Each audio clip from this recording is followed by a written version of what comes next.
Okay, so here we go. This is our attempt to see if we can advance class and have class without me being present and without the regular rigmarole, and it's snowing outside, so I'm gonna try to do this so I can get out of here. All right, President Wilson. Wilson is going to win, as we talked about today, under a platform that is in some ways a very progressive platform and in other ways a not so progressive platform. He is, unlike many of the previous presidents who've come before him, he is not a person who's coming from the business world or from Congress. He's not an elected official. He had been governor of New Jersey, but he's somebody who's coming in as a professor, as in some ways a real academic and intellectual. Very different than some of the previous presidents we've had. The only PhD president. He's going to be the first to deliver the State of the Union. The State of the Union is the news these days. He is the first person to persuade Congress that is going to pass major progressive legislation. Now, what is going to be interesting is you could basically summarize Wilson's agenda by looking at what he called his concerns about what he called the triple wall of privilege. To him, the triple wall of privilege is very simple. Tariffs, banks, and trusts. If you look at those three things, it pretty much will encapsulate what were the major pieces of domestic legislation. Now, this is prior to the war, because the war is going to pretty much consume the second term. During the first term, we're going to have a much more progressive agenda, and then we'll see us shift very quickly into the war period as we move on. Now, this is a great cartoon that was done at the time. Let me see if I can bring it to the front here. Great cartoon at the time, which shows Wilson sort of going to battle against the mob. And in the mob, he has got his shirt rolled up, got privilege, tariff, trusts, and that's really what he's going after. And again, as a progressive in the true sense of the word, he's about trying to return power to the people and return power to the little guy. So when we look at the tariff specifically, and we look at what he was up to, apologize, I'll pull this down a little bit. He will be very adamant that the tariff has to come down, and when he wins, the Congress is also going to shift in a way that he had more progressives in Congress. So what you'll have is dramatic changes in the tariff. Unlike Taft, that gave really gave name or said he had done it, this guy actually does the tariff piece. From 40% down to 26%. He also is going to make the argument and justification for the tariff, and that there's going to be a lot of concern because the tariff brings in a fair amount of revenue that we use to run government programs. So the question was, well, how are we going to do all these things for the government? You want all these progressive legislation, you want us to do all this stuff. How in the world can we do all these progressive things while bringing the tariff down? That seems ridiculous. His counter to that was, this is why we need, wait for it, a graduated income tax. And what he does is, his argument will be, any revenue we will lose from the tariff, we will easily make up with this graduated income tax. And again, it's going to start out with just incomes over $3,000. But here you've got sort of the Democratic majority, driven by the Democratic machine, and they're sort of going out through, the hills that will come here, and here you've got the multimillionaire, and he's paying his pittance, if you will, to Congress and to the government, and with this idea of what we're going to need here. So you've got this notion there. The other big thing that you're going to see come forward here, I should have brought these down before, were the banks. Like Jackson, all the way back to Jackson, there continues to be a lot of concern about banks. And there continues to be a lot of concern about that the banks have too much influence over the monetary system, that the market isn't regulating it, that we're not watching out for the little guy, and that there's nobody, and that it's too much rather influenced by the big banks and the big money men. So what you have here is him going and trying to create a more streamlined, more, undetached, if you will, a bank that is going to be able to do things for the right interests and the right reasons rather than any kind of undue influence. This is when the Federal Reserve was created. Like or dislike the Federal Reserve, this is when it's created. So the Federal Reserve Act creates 12 regional, it's not the same as today, but it's very similar, 12 regional Federal Reserves, and basically like a banker's bank. The Federal Reserve Board, what it is the banker's bank. So from any bank, from Riggs to what are some banks? Capital One, any of those banks you see advertising Suncrest, or what's the, I don't know, there's like a Sun Bank or something around, I don't even know, Bank of America.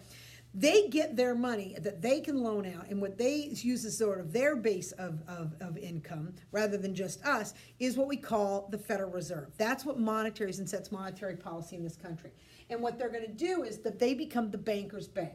Monitor the economic health. They're going to set the interest rate, which is the rate by which borrowers pay interest back to the to the banker's bank. So we basically, as people who borrow money from banks, we get whatever the bank pays the Federal Reserve, they tack a little more interest on for us. So you'll always see banks say, oh, we're just 1% above prime or 1% above the lending rate. That's what they're talking about. This is that bank that comes. And this is enacting sort of these currency laws. So he's very active. He's going to be out there really sort of adopting this progressive agenda.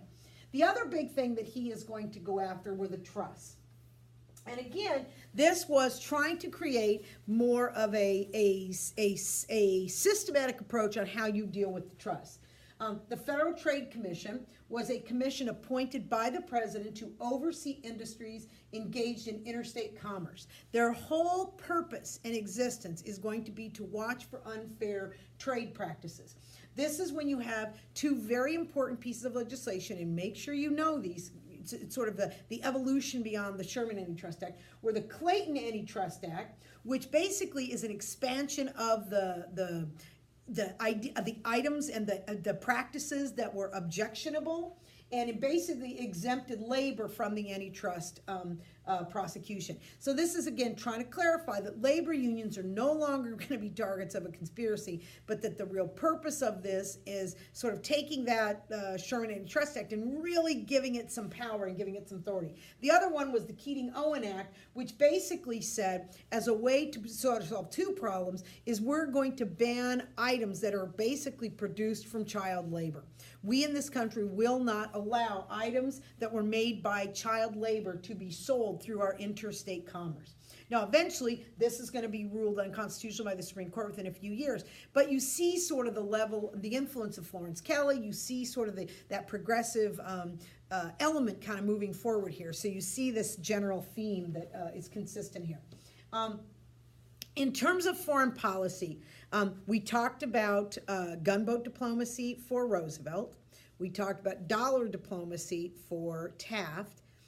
When you get to foreign policy with Wilson, the sort of tagline or the adage you want to remember is moral diplomacy.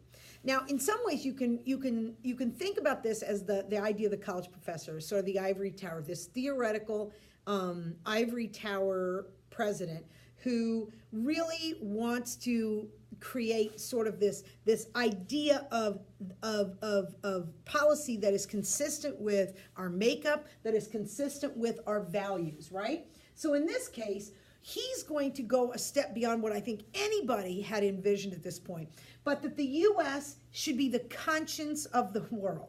Doesn't actually say that, but in a lot of ways, that's how it comes out. That our job, that our obligation, our raison d'etre is to spread democracy around the world, that we are to promote peace, and that we are to condemn, and that we are too, but we will condemn colonialism, which is ironic when you think about it, coming just out of a period where we picked up a few, areas like, say, Puerto Rico, we picked up, not really Cuba, but we certainly got a lot of influence in Cuba. You got the Philippines and the whole fiasco that happened in the Philippines. And this is that. But if you look at it, the Jones Act, which we mentioned before when we were doing foreign policy, and we were looking at sort of the evolution of what happens in these islands in the Philippines, the Jones Act is passed during the Wilson presidency. So in the Jones Act, if you remember, it's the promise of independence as soon as they are able to create a stable government.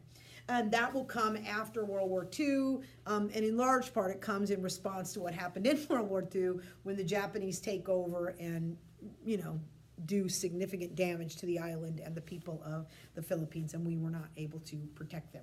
So this is that notion that you're going to have with moral diplomacy. And interestingly enough, where it's going to sort of come to the first area of conflict is going to be as a result of our investments. Now this is important because we don't really have a chart like this for Hawaii when we were talking about that, but I do want to talk about it in relationship to Latin America. So this is American investments globally. So if you look at, in terms of the total number of global investments of what we've got, this is how much here, this part of the pie is how much we're investing in Latin America. Little bit in Europe, a little bit in Canada, Newfoundland, a little bit in Asia, the others combined, okay? So you've got a significant amount of sort of our investments abroad in Latin America, okay? This pie over here, this is what this represents. This is what our pie is representing. Most of it is in mining, this here, railroads, agriculture, and oil. So when you think about things that are going to bring us into conflict, and you can think about this the rest of this year as we talk about the U.S. relationship with Latin America, when you look at it, always consider what is that thing that's driving us into this conflict. Why are we sticking our nose into Haiti? Why are we in the Dominican Republic? Why are we worried about Venezuela? Why are we worried about what's going on in Argentina? Something like that. So what's happening here is you have to understand that this, and it's only going to grow in the 20th century, this is a significant reason that drives us into our engagement with different countries in the world. And specifically looking at Latin America, on the map here, if you take a look at the map, and you all have these as part of your SMART notes, these are military interventions. And again, I don't go into all of these, but if you look at it, and you look at the numbers here, these are the number of times U.S. troops are in Cuba. Just look at that number. Haiti, Dominican Republic, Virgin Islands, here's Nicaragua. Here you've got other countries, though we're not going to be in there until much later in the century. These are elements that as of early Latin America, by the 20th century, we're in there. Two of the main areas or the main countries that I'll focus on have to do with the Caribbean countries of Haiti. If you look at sort of our involvement in Haiti and why we end up getting involved there, is we basically are there to protect American interests, unapologetically. That's part of what you get with the Roosevelt Corollary.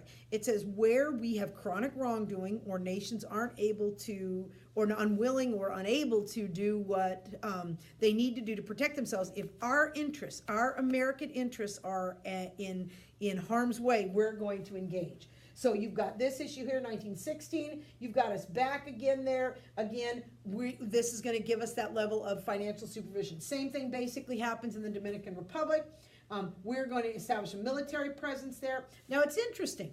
If you look at the years here, 1915 and 1916 and 1915, this is when there's a lot of the war is started in Europe. War starts in 1914, World War I. So there's a concern that we don't want any kinds of problems in the Caribbean that could in some way draw us into a larger global conflict. We are unapologetically neutral in this war. We do not want to be drawn into the war. We don't want any part of it. But these are ways that we're going to hopefully secure our ability to stay out of the conflict. Okay? The other thing I just want to mention, just to show you the level to which we're going to engage here, has to do with Mexico. In the 1910s, you've got a revolution in Mexico when the people are there's going to be all kind of tumult. Eventually, a man named Huerta, this gentleman right here, military figure, is going to come to power. Now, he seizes power in what we consider a military coup. Okay, we, not wanting to support a military junta, we will basically refuse to recognize his government under Wilson's power.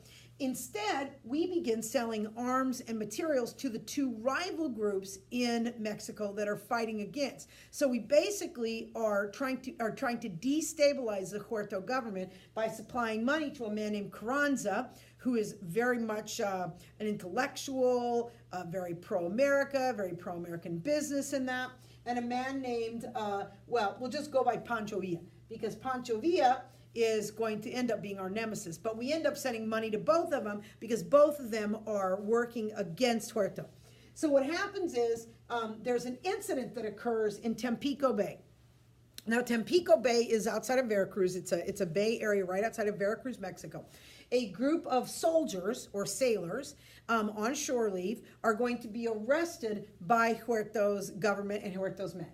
Wilson asked Congress, saying, we need authority to go down there and make sure our boys are safe and make sure that we have no trouble, right? Congress approves, Wilson will order the military seizure of Veracruz, and we will send the U.S. Navy into Veracruz in 1914. Now, again, this is just before the whole fiasco that begins in the summer of 1914. But we're already taking these military actions in Mexico as a way to sort of, again, assert our influence and dominance in the region. But the military action, on some people's measure, was overstated. There's questions about when Wilson ordered the military down there. Congress basically will approve it, but it'll be an after-the-fact decision because Wilson had already started the wheels in motion and had already instituted and sent the military down there before it's actually official. Now, eventually they'll kind of clean it up and Congress will support what's happening. But again, it shows you that Wilson at this point sees a very good opportunity to assert American dominance at this point. This won't become a larger conflict because the ABC powers were intervened. A great way to remember the ABC powers is just the Argentina, Brazil, and Chile. So here you've got, Brazil, Argentina, and Chile. They're going to be the ABC powers that will intervene and kind of calm things down temporarily. The reason why they really calm down is Huerta's government collapses. Huerta's government collapses, and again, Carranza being the favorite of our people that we're funding there, we will help him seize power. Now, Wilson will immediately recognize Carranza's government as the legitimate government of Mexico. The problem is, now we've alienated Pancho Villa. So Pancho Villa is going to not be happy about this. In fact, Carranza's not particularly happy about this because with our recognition also came the idea that we should have what he would believe were untoward and undue influence. Well, things are souring. There's issues back and forth. By March of 1960, this is actually funny, but it's not funny.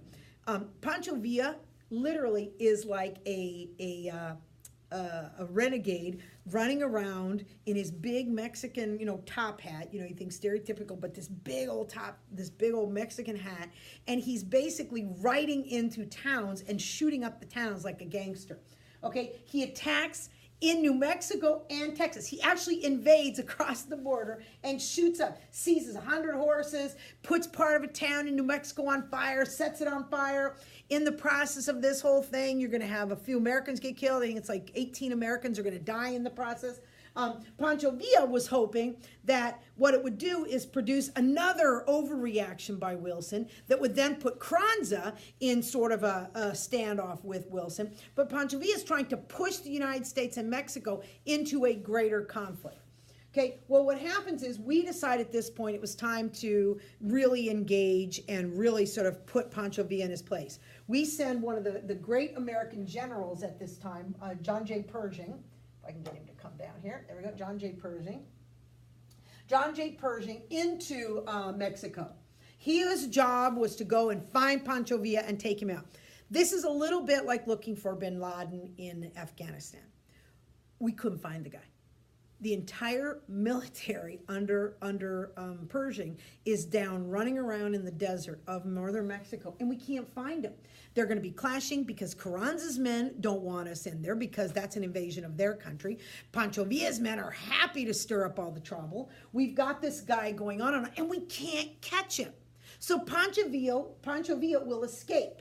Now, eventually he's going to be assassinated, so his problem will go away. But I think it is indicative of some problems that when we overstep and get involved in these sort of local wars, these local conflicts, it's going to be very problematic because we don't have it's not the kind of conflict where superior forces are going to be the thing that's going to make a difference. You think about, go back as early as Revolution. Britain on paper should have kicked butt, but they don't because they never controlled the countryside. That's one of the issues that we're going to have is the superior force, military force. We simply don't have what it's going to take to win this contest. This quote by Pershing, I think, is really important. Pershing admitted having, quote, been outwitted, outbluffed at every turn. When the true history is written, it will not be a very inspiring chapter for school children or even grown-ups to contemplate. Having dashed into Mexico with the intention of eating the Mexicans raw, we turned back at the first repulse and now are sneaking home undercover like a whipped cur with a tail between its legs. A cur is a dog. So basically, you know, this cartoon is really kind of the summation of that little fiasco that we have there. And that was, here's Uncle Sam kind of chasing Pancho Villa, and you see Pancho Villa kind of running away, or chasing after him into Mexico. Here's the town that's burned up, and basically he bests us.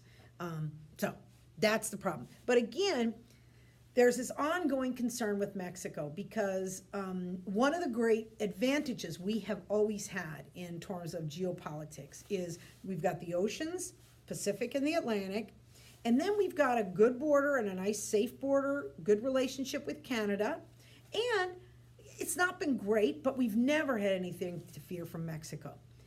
This is actually going to become something that in the back is going to be somewhat of an issue. Not really, but it could have become an issue. And that we'll get to when we get into a little bit of the World War I discussion.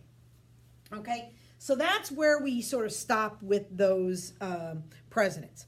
Now we're going to shift into some elements that are going to take us into the next level of the discussion and the next big topic, and that is global conflict and global war. So here are the colonial empires as of 1914. And on your map or in your smart notes, I want you to just spend a couple minutes and really look at this map and get a sense of, in particular, the Africa relationship of Africa, how divided Africa is, what's happened here to Southeast Asia, and the influences that are there. That we have decidedly sat down at the table and we are now playing a game, if you will, a poker game with these other countries. And that we are now actively involved in a different role and a different level of engagement here. The cartoon, you know, the name on this cartoon is Uncle Sam, One of the Boys. I think we talked about it at the end of that unit that we looked at. Now, to understand the next element of what happens in World War I, you have to go back a little bit into Germany and into Germany's history.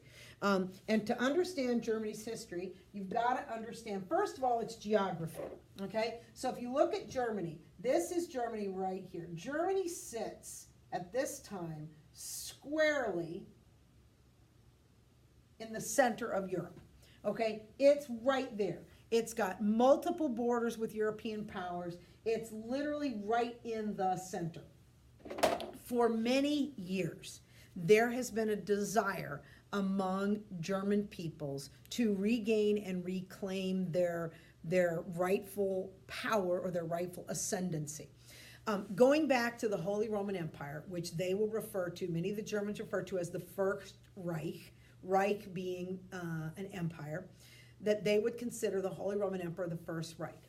This gentleman right here, his name is Otto von Bismarck.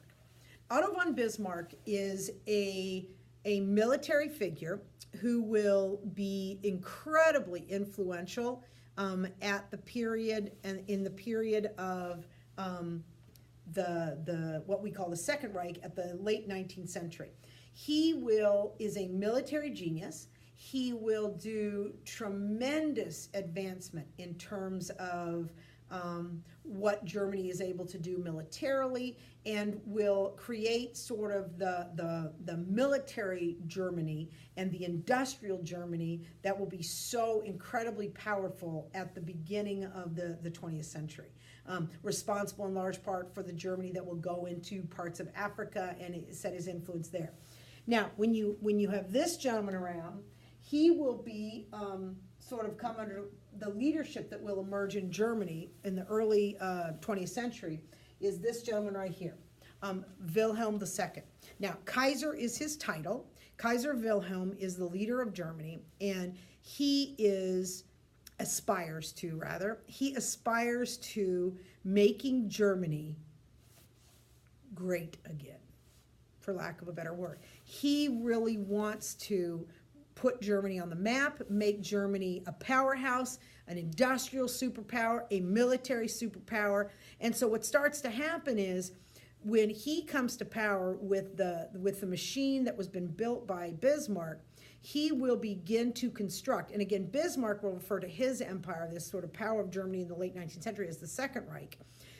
He is going to, Kaiser Wilhelm, really desire to make sure that Germany is the main figure in Europe at this point in time. Okay, so as we advance here, there are also some other things that we need to talk about. And there are 4 themes I'd like you to just keep in mind as we look at these next few slides as we're going around. And there are 4 things that I think are all important to keep in the back of your mind in terms of understanding the direction that we're going to go. So, first one I want to talk about is nationalism. Nationalism we've talked about before, but in this case we're talking about nationalism as the extreme fanatical belief and support of your government, of your nation. In this case, you've got the world kind of being divvied up here with the 2 cartoons. It is this idea that our nation, whatever nation that is superior and second to none, and that there is nothing that is going to keep us from achieving our superior element, or our ascendancy, if you will. Okay, so you've got that. The second thing I want you to keep in mind here is imperialism. There is call it social Darwinism, call it whatever you want. There is a belief that the weaker powers, the weaker economies, the weaker nations should be controlled by the larger ones. That we have an obligation to, we have the right to, we are totally justified in taking them. And imperialism, this idea that we have a right to go and sort of just assert our power and dominance over these countries, perfectly acceptable, perfectly legitimate, right? So you've got nationalism, you've got imperialism, add to this militarism, and militarism is a notion where this happens to be a period when there's a lot of promoting the idea that the military is how you glorify your nation, that through military prowess, through military achievement, through war achievement, that's how you can prove your superiority. So during this period of militarism, you are basically going to see nations that are going to go out there and really promote that the extreme patriotism, the extreme sort of way to achieve your glory, if you will, is through militarism. The other one is a belief in the alliance system. There was a belief that, and I use the idea of the super friends here, that interlocking agreements between nations were a way that the smaller nations could be protected, because the smaller nations can basically turn to the larger nations for support, and that these larger nations will kind of be their big brothers and protect them and all these things. So the idea that through these interlocking alliances that you're going to be able to secure and keep peace in the world. That was the notion. The other element that you have to mention that becomes sort of common during this period is the idea that a military, a strong, professional, advanced military is a deterrent to war. That the stronger your military, the less people will challenge you because they fear what would happen if they do. If we show we have a superior military, then you wouldn't dare come and challenge me because I'm going to be able to kick your butt, basically. And so the idea is that you're going to frighten people into peace. These are 4, attitudes that are common during this period. I think they are contributory to what will come when we get to World War. I think they are elements that will further serve to push us in that direction. So all of these things I want you to keep in the back of your mind, and as we go through World War I and we go through the Great War, I want you to think about where you see examples of all of these things kind of playing out and how they might factor in. Now, in terms of understanding the war, you've got to understand the map. Okay? Very simple. The Central Alliance is, in fact, the center of Europe. Okay? Now, this is a pre-war alliance. This is an alliance that predates any conflict, but we talked about that alliance structure. Austria-Hungary, which is historically and culturally kind of a cousin to Germany, is going to be sort of the weaker cousin of the two, but they are going to be heavily dependent on Germany. Down here you've got Bulgaria, who's going to sort of join not till later on, and eventually Turkey. The other one, and that's the Central Alliance over here, Germany and Austria-Hungary, okay? Now, in addition to that, you've got the Allied Alliance, or the Triple Entente, and that will be primarily the biggies, the UK, Britain, France, and Russia. Okay, these three are going to be. Now, if you look at this map, something's going to jump out at you very quickly. You've got a problem for Germany in that it's got opponents or opposition forces on both sides. Now, obviously, that's going to be a problem for you militarily. Why? Because it's not like France, who can throw their military to one place, or Russia that can move their military in one place. Germany and the Triple Alliance, or excuse me, the Central Alliance, is going to have to split their military on two fronts, unless there's a way of figuring out how to sort of get around this somehow. But what happens is, because these countries we're in this sort of period of military as a deterrence, super nationalism, super patriotism, all these things, there becomes an arms race where all these countries start acquiring military arms. They start acquiring and building up their militaries. So you've got this powder keg that emerges in Europe where all these countries have these huge arsenals, and it's as if all it's going to take is one spark and the whole thing could go up. And that's the situation that we find ourselves in as we enter the summer of 1914. And it actually starts earlier than that. So let's go to what was happening first. Now, to understand this element, you've got to understand, again, this is the Balkans. Okay, the Balkans here are an area in Central Europe that basically has been a crossroads. Here's the Ottoman Empire, Greece, Albania. This has been a crossroads for centuries, where armies have marched back and forth since the Middle Ages. Okay, so there's been a lot of trouble in this, a lot of tumult. You've had different leadership structures, different countries. Tyrants have been in there at different points in time. But Serbia is the country we're going to focus on. Okay, Serbia is going to, in 1908, have a conflict with the Austria-Hungary over this area right here that's kind of outlined on your map called Bosnia. Okay, Bosnia is an area that in 1908, Austria-Hungary is going to annex and add that on to their country. Okay, they're going to annex Bosnia. Well, what about the alliances, right?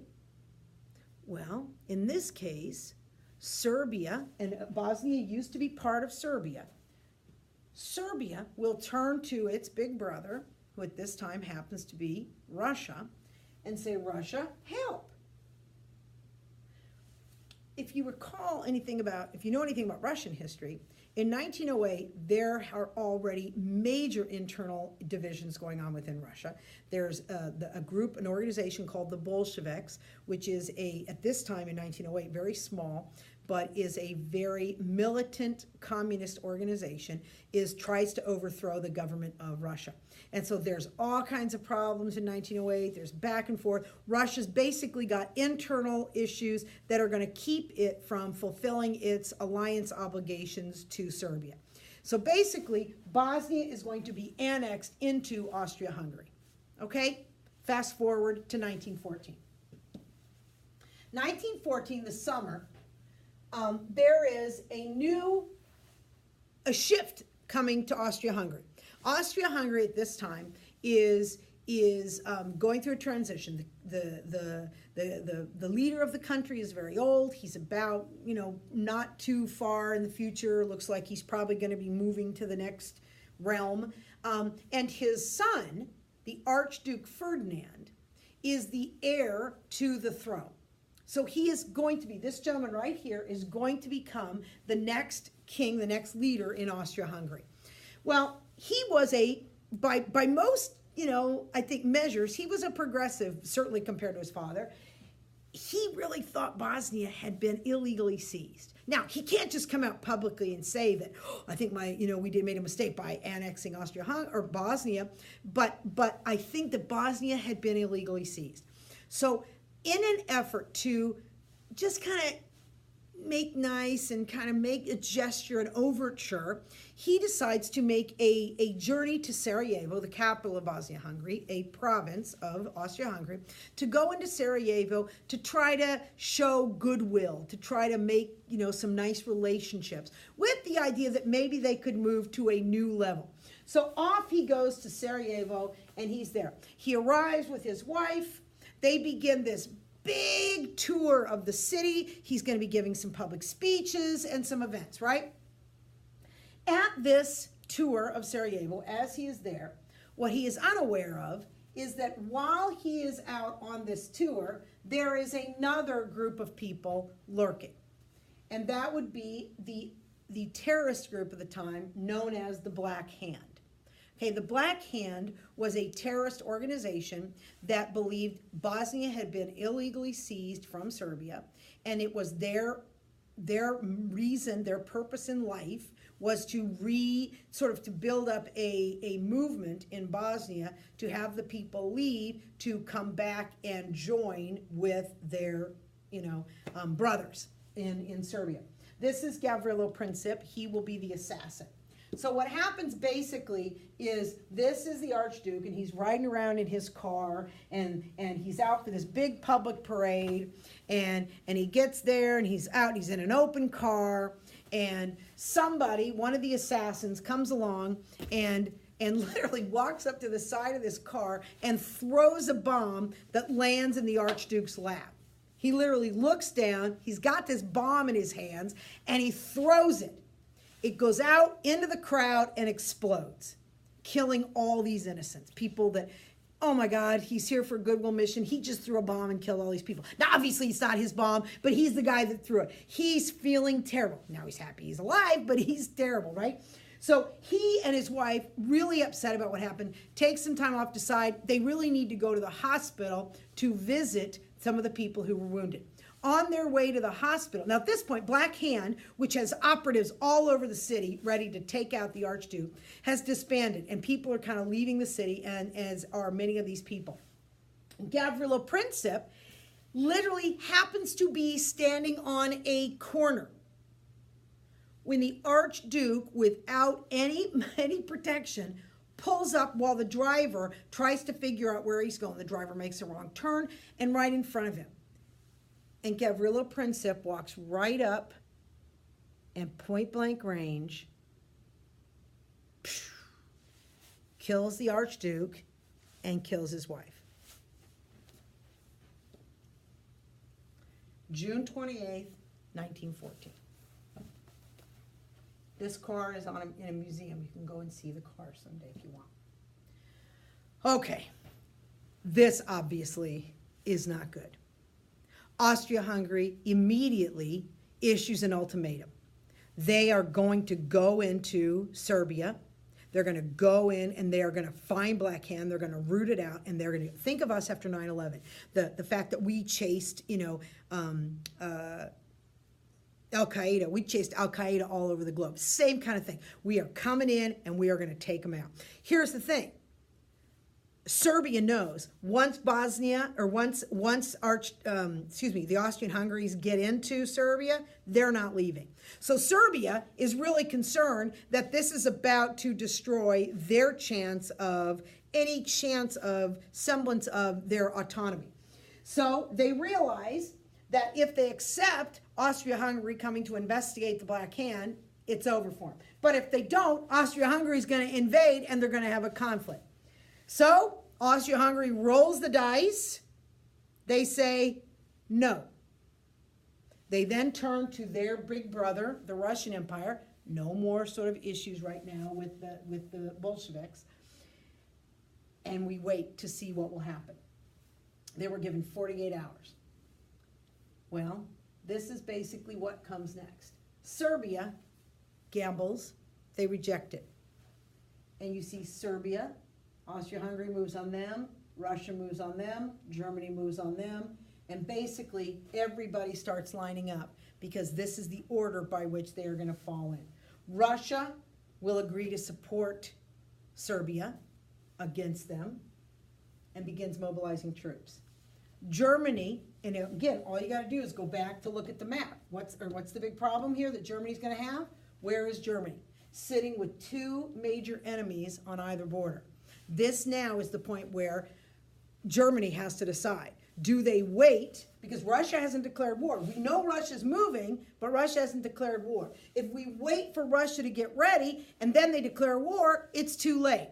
So Germany decides, we're not going to wait to be attacked by Russia. We are going to declare war on Russia.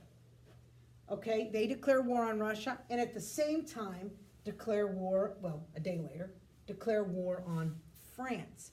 Now, why in the world would they declare war on Russia and declare war on France?